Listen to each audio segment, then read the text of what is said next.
Graças a paz, irmãos e irmãs, amém? Eu queria trazer uma breve reflexão. Eu sei que essa noite está sendo uma bênção, tão impactante tudo que nós estamos ouvindo, vimos, e eu tenho certeza que o Senhor já tem falado ao nosso coração. Mas antes de ler o texto, fiquei pensando que na Páscoa, geralmente nós nos lembramos, pensando na Páscoa cristã, do significado dela, nós geralmente pensamos em tudo que vimos aqui, sobre o que Jesus fez, sobre a sua obra, seu amor, a sua graça. Mas nós também temos que pensar sobre o que nós somos, o que é a humanidade diante disso tudo. Você sabe que às vezes as pessoas, nós, olhamos para alguns elementos, alguns personagens bíblicos e pensamos assim: Pedro foi um vacilão, o cara negou Jesus 3 vezes, andou 3 anos e meio com Jesus e nega-o. E Judas, o traíra, traidor. Olhamos para o Sinédrio, que estava articulando, manipulando, para condenar Jesus, e nós afirmamos: olha, que, como dizia meu avô, raça ruim, que gente ruim. Olhamos para Pilatos, que se assenta na cadeira de juiz e julga, e tem que tomar um veredito, e tem que apontar uma decisão, e tem que escolher, sabendo da inocência de Jesus, mas toda uma articulação política por detrás. Ele tem que optar, ele tem que decidir entre salvar ou inocentar Jesus e preservar a sua cabeça. Ele resolve condenar Jesus. Olhamos para Barrabás, que era um bandido condenado, mas que é solto no lugar de Jesus, o justo pelo injusto. Nós olhamos essas pessoas e geralmente afirmamos assim: olha, cada tipo de pessoa, Será que as Escrituras estão apenas apontando personagens? Ou a Bíblia está mostrando quem somos em tudo isso? É a humanidade toda ali, representada na vida daquelas pessoas. Barrabás somos nós, Pedro somos nós, Judas somos nós, toda a humanidade ali. Aqueles que crucificaram, aqueles que torturaram, aqueles que oprimiam os mais pobres, aqueles que hostilizavam os oprimidos, toda a humanidade ali, somos todos nós. E é interessante perceber que Jesus, na mesa da ceia, quando ele ceia, diz o texto bíblico, que na noite que foi traído, tomou o pão, deu graças e partiu. Ele estava com o traidor. João capítulo 13 começa dizendo assim: tendo Jesus amado os seus, amou-os até o fim. Esteve ali. Esses homens, essas pessoas, é toda a humanidade, somos todos nós. Mas a boa notícia é que Jesus venceu tudo isso. Eu queria ler um texto, 1 Coríntios capítulo 15, a partir do verso 54, finalzinho do texto.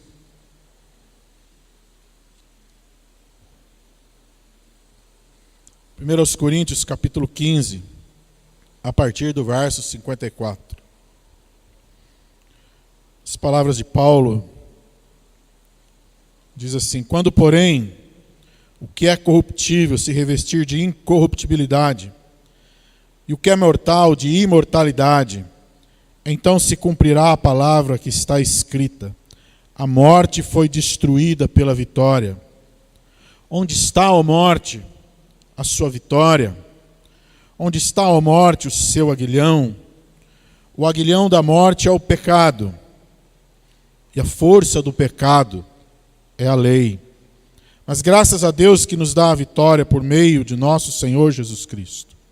Portanto, meus amados irmãos, mantenham-se firmes e que nada os abale. Sejam sempre dedicados à obra do Senhor, pois vocês sabem que no Senhor o trabalho de vocês não será inútil. Pai, nos ajuda agora, Senhor, a pensar na Tua palavra, continue nos falando, nos guiando, nos fortalecendo, Senhor. Pedimos a Ti em nome de Jesus. Amém. Capítulo 15 de 1 Coríntios, Paulo está trabalhando o tema da ressurreição com aquela comunidade, onde havia algumas pessoas que negavam a ressurreição. E todo o capítulo ele trabalha esse tema. E nos primeiros capítulos ele menciona a ressurreição de Jesus, os primeiros versículos. Depois ele afirma que se não há ressurreição, a nossa pregação é vã. Depois ele vai desenvolvendo o seu pensamento. E ele aponta, por exemplo, o verso 26 do capítulo 15, que o último inimigo a ser vencido é a morte. A palavra morte aqui, a palavra tem um significado pesado, né? Como se fosse o príncipe dos terrores. O último inimigo é a morte, aquela que assola, aquela que assusta, que deixa lacunas, que nos separa, que nos machuca. E depois ele vai desenvolvendo o texto e dando esperança e dizendo, olha, um dia aquilo que é corruptível se revestirá de incorruptibilidade. Um dia aquilo que é mortal se revestirá da imortalidade. E aí o verso que nós lemos, o 54, ele vai dizer, um dia se cumprirá a palavra. É como se ele chamasse a morte, sentasse do lado e dissesse assim, onde está, ó morte, a sua vitória? Onde está, ó morte, o seu aguilhão? E aí o 56, ele usa algumas expressões que eu queria, de forma bem objetiva, tentar pensar um pouquinho. Quando ele fala o aguilhão da morte é o pecado, e a força do pecado é a lei. É como se ele estivesse dizendo assim, olha, quando a gente olha para nós, só a nossa força, só o que nós temos, nós estamos presos nessas duas coisas aqui. Primeiro que ele fala, o aguilhão da morte é o pecado. O aguilhão era uma ferramenta na antiguidade que se utilizava quando os homens conduziam os bois no arado. Eles usavam para espetar o boi. Utilizavam alguns para torturar escravos, para causar feridas, para machucar. Não era para motivar, era para escravizar. E todos os que estavam à mercê do aguilhão não tinham a menor condição de escolher não ser torturado. Aguilhão é tortura. Aguilhão é escravidão. Aguilhão é ferida. Aguilhão é angústia.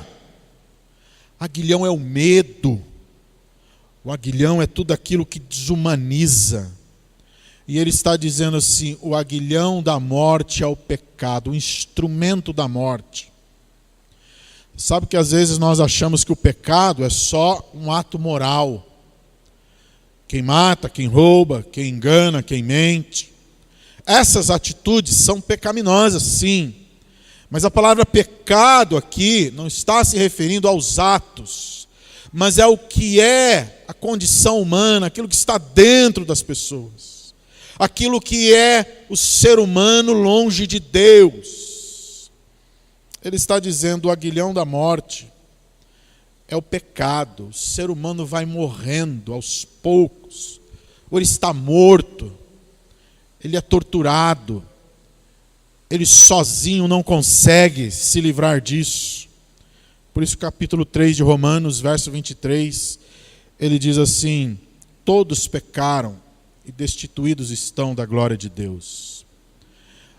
A Bíblia nos mostra claramente o que é o ser humano.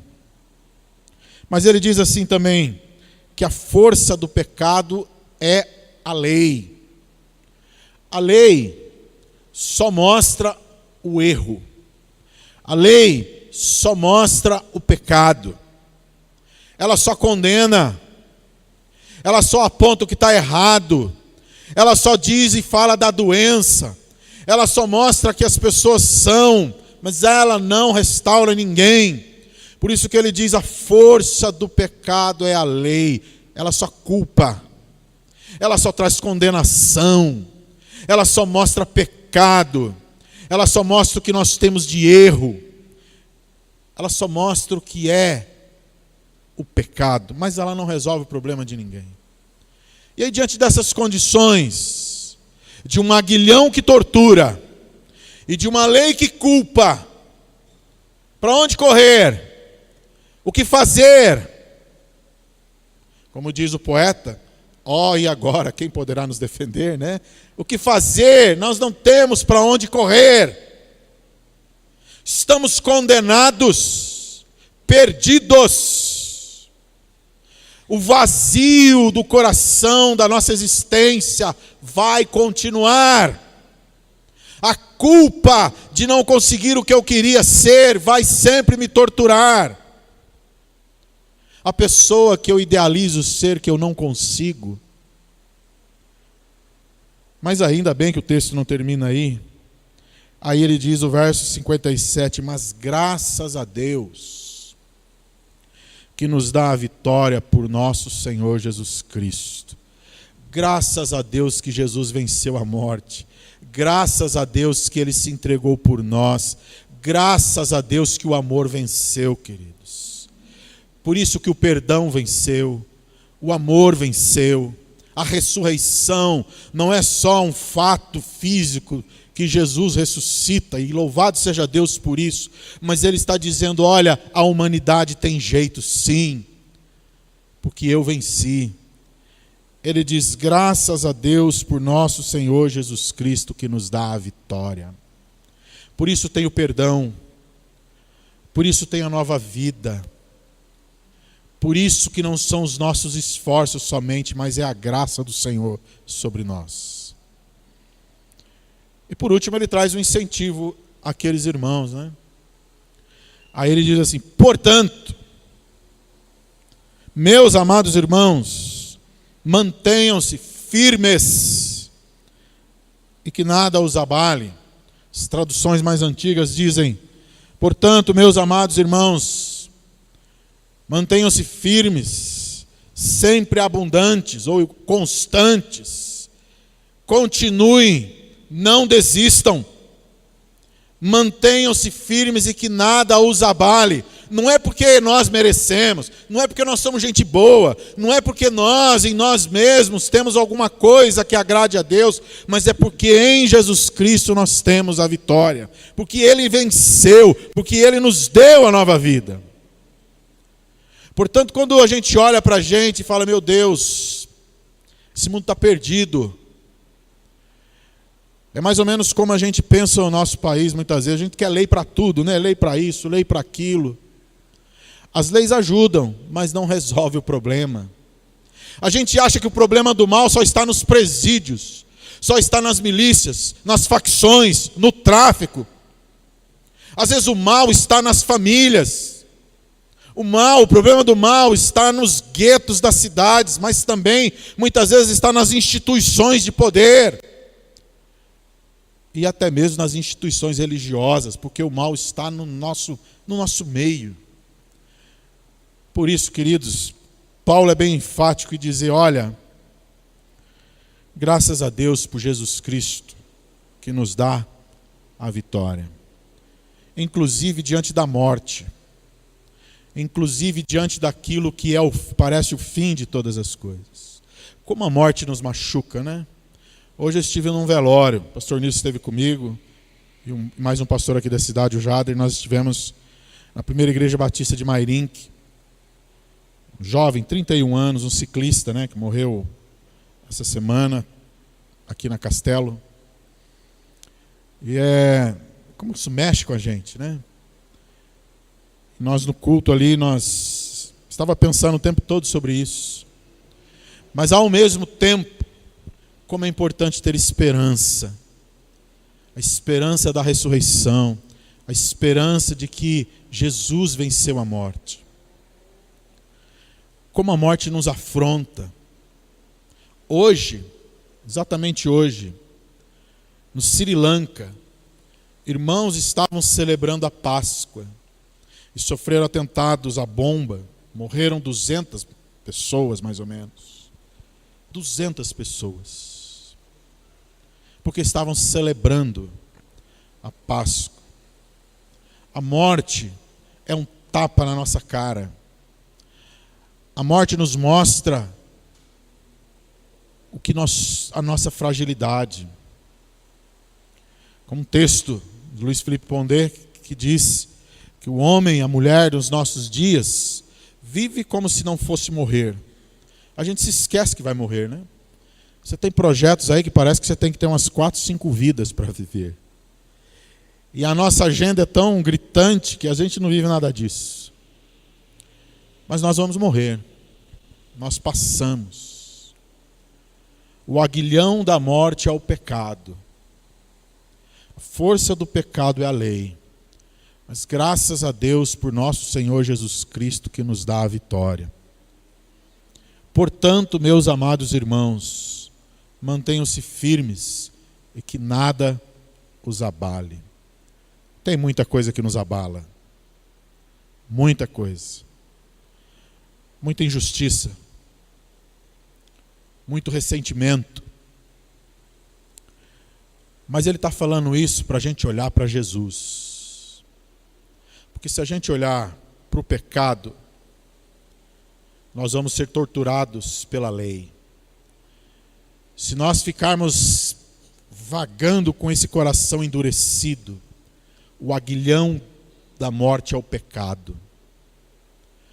Ou a gente olha para Jesus e mantém a esperança, como ele diz aqui, ou nós vamos sucumbir. Mas ele termina dizendo assim: sejam sempre dedicados à obra do Senhor, pois vocês sabem que no Senhor o trabalho de vocês não será inútil. Você está cansado de investir a sua vida em alguém? Está cansado de orar por alguém? Está cansado de tentar dar a volta por cima? No Senhor, nenhum trabalho é em vão, queridos. Jesus venceu a própria morte. E a Bíblia nos motiva a continuar firmes e que nada nos abale. A Páscoa nos lembra isso. A ressurreição de Jesus nos faz manter a esperança, a vida, mas nunca se esquecer de que nós somos. Os pecadores não são os outros, viu? Somos nós todos. A diferença é que a graça do Senhor nos transformou. Permitimos isso. Permitimos que Jesus nos moldasse, nos alcançasse. Mas os pecadores não são os outros, somos todos nós. Graças a Deus por Jesus Cristo que nos dá a vitória. A vitória não vem de mim não, nem de você. Vem de Jesus. É nele e por causa dele que nós temos esperança. Amém, queridos? Vamos orar, feche seus olhos. Eu queria orar por você nesse momento. Às vezes a gente pensa assim, o mundo é muito injusto. É verdade, é mesmo.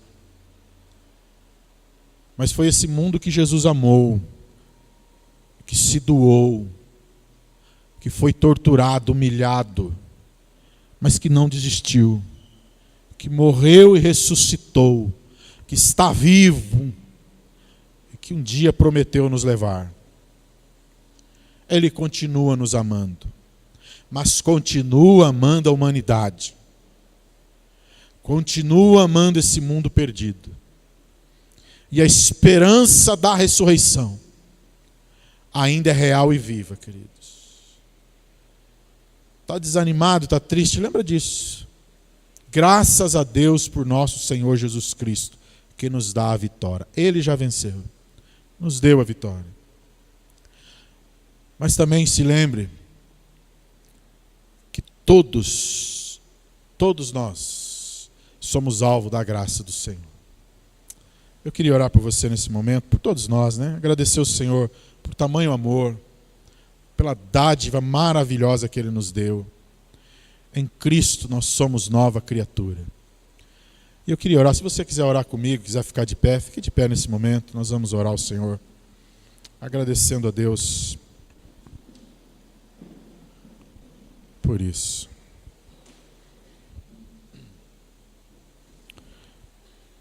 Obrigado, Senhor, porque mesmo sendo tão pecadores, não merecemos o Teu amor.